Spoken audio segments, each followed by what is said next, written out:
Jadi sekarang ini banyak orang yang galau, yang tak punya duit galau, yang punya duit makin galau. Karena begitu banyak orang yang meninggal karena COVID-19. Itu yang datang itu baru COVID-19, belum COVID-20, belum COVID-21. Oleh sebab itu maka menghadapi ini tidak ada cara dan jalan lain kecuali berserah diri kepada Allah Subhanahu wa taala.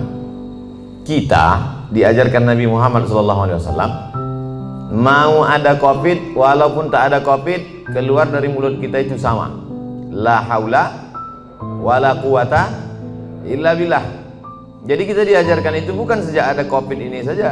Sebelum COVID itu ada muncul, kita sudah berkata bangun pagi, alhamdulillahillazi ahyana, dia yang menghidupkan kami, wa amatana, sebelumnya kami mati, wa ilaihin nusyur, dan kita pun akan kembali kepada dia. Ini menghadapi COVID ini manusia ini terbagi dua, Eka dan Eki, ekstrim kanan, ekstrim kiri. Yang ekstrim kiri tak ada COVID itu, malah ditantangnya, mana COVID itu biar kunyah-kunyah.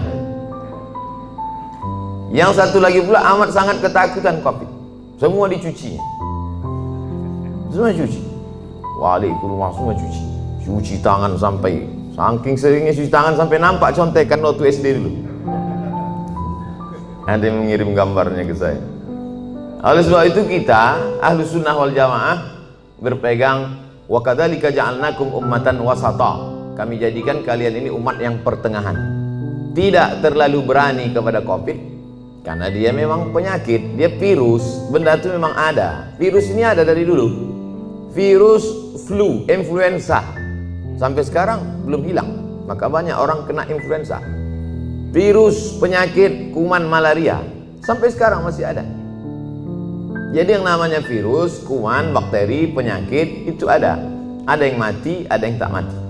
Jadi kemarin kebetulan saya ceramah di rumah sakit, ketemu sama dokter. Kata Pak Dokter, Ustadz Somad, itu sebetulnya kalau kita cuci tangan itu membunuh bakteri. Kalau kita cuci tangan pakai hand sanitizer, pakai sabun, itu membunuh bakteri, Ustadz. Adapun virus tak mati, kata dia.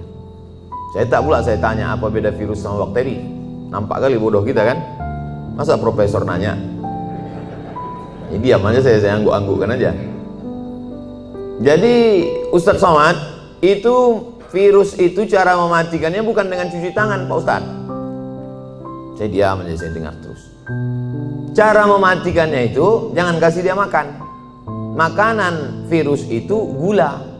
Maka kalau tak ada gula, mati dia. Jadi bagaimana cara membunuhnya? Kata dia, banyak-banyak puasa sunat. Memanglah itu ajaran Nabi Muhammad SAW. Jadi kalau orang yang faham hikmah di balik ini, maka sesungguhnya dia tahu bahwa Nabi Muhammad SAW itu tidak hanya mengajarkan kita doa, tak hanya mengajarkan baca yasin, tahlilan, takziah. Bukan hanya itu, bahkan sampai ke virus, bakteri, pandemi, wabah abad 21 pun sudah diajarkan Nabi sejak 14 abad yang silam. Apa kata Nabi? Idza sami'tum bihi, kalau kau dengar ada suatu wabah terjadi di suatu negeri, la taqdimu ilaihim, jangan kalian datang ke situ. Kalau ada suatu wabah terjadi, sudah ditetapkan bahwa negeri itu zona merah, zona hitam, jangan kau datang ke sana. Wa idza waqa'tum bihi, kalau di kampung halamanmu terjadi suatu wabah pandemi, la takhruju firaram minhu. Kalau kau dengar ada suatu wabah terjadi di suatu negeri, jangan kau datang ke sana. Dan kalau kau berada di suatu negeri terjadi wabah di situ, jangan kau keluar dari kampungmu. Itulah yang dikenal orang sekarang dengan istilah PSBB, lockdown, social distancing. Bahkan kemudian beberapa negeri kota sampai dikepung, tak boleh keluar, polisi tentara dikerahkan. Sudah diajarkan Nabi SAW 14 abad yang lalu. Bagi yang belum kena, amalkan ini. Bagi yang sudah kena, mati dia. Nabi mengeluarkan statement, sabda. Apa kata Nabi? Al-mat'unu syahid. Orang yang mati kena penyakit wabah, syahid, maka matinya mati syahid. Orang yang mati syahid itu selamat dari 4. Tak merasakan sakratul maut, tak merasakan azab kubur, tak merasakan hisab, langsung masuk surga. Jadi Nabi itu sudah berikan 2 langkah. Bagi yang belum kena, ini obatnya. Yang sudah kena, ini obatnya. Maka keluarga tak terlalu bersedih hati. Kenapa? Karena saudaranya, keluarganya, bapaknya, ibunya, anaknya, neneknya, keponakannya, jirannya, sahabatnya itu meninggal dunia dalam keadaan syahid. Dan bagi yang masih hidup, kita diajarkan untuk melakukan langkah-langkah social distancing, protokol kesehatan.